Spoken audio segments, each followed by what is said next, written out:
Habang mainit pang NBA Finals, end of June or starting July, dyan na mismo mag-i-start ang off-season. Dahan-dahan na rin gumagalaw ang market mula sa free agency at unrestricted free agent player, star player o superstar at mga role player sa free agency. Yan na yung inaabangan ngayon.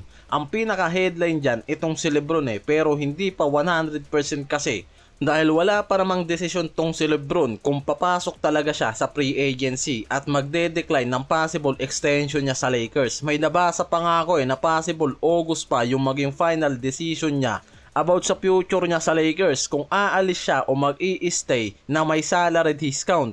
Base kasi mismo kay LeBron, tinitignan pa nito yung magiging lagay niya kung magre-retiro na siya o maglalaro pa ng isang season. Pero sa lagay kasi ngayon, halos lahat pabor pa rin talaga at nakikitang possible pa na bumalik ng isang season itong si LeBron. Sa kanya na rin kasi mismo nang galing na hanggat hindi niya nararamdaman yung kawalan ng ganang maglaro sa arena, hindi pa siya magdedesisyon agad na magretiro. 50-50 Dahil ang Lakers willing naman pabalikin si LeBron. Ang problema, hindi na kayang ibigay ng mga to yung max contract around 50 million dito kay LeBron ngayon. Kaya ang gusto nila mag-pay cut ng malaki si LeBron kung sakaling bumalik man sa kanila to ngayong off-season. Si LeBron naman kasi sinasabi na magpe-pay cut lang siya o magsa-salary discount kung malalaman niya yung magiging takbo ng front office sa off-season na to at kung sino talaga yung target player nila para makapag-upgrade ng title contender na roster. Pero hindi rin kasi ganun kadali na makakapag-upgrade ang Lakers ng roster nila kung simpleng pay cut nga lang rin daw ang gagawin nitong si LeBron. Katulad nung ginawa niya last year na nag-pay cut lang siya na around 1 to 2 million na kontrata niya. Kaya kung gusto nga raw talaga ni LeBron na gumawa ng malaking movement ang Lakers sa off-season, kailangan niyang mag-sacrifice halos 50% sa salary max contract niya.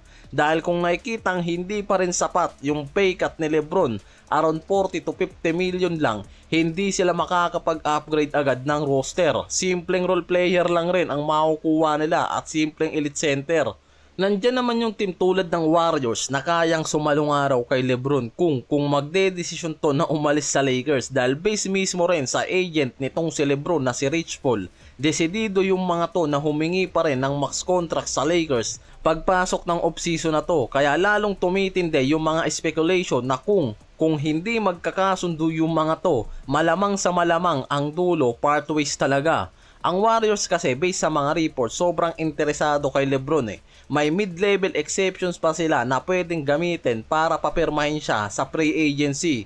Isa pa, nandyan yung best friend niya si Draymond Green at based na rin sa report kasi nag-uumpisa na itong si Curry na i-recruit mismo itong si LeBron. Dahil si Curry nasa 38 na ngayong pagpasok ng 2027 to 28 season, 39 na. Kaya sa mga report naka-ready na ang Warriors 2028 o 2029 kay Curry kung magdesisyon man nga raw to na magretiro o mag-explore pa ng ilang season. Hindi rin kasi ganun makagalaw ang Warriors ngayon para kumuha ng mga batang star player para makakonect dito kay Curry, Butler at Green.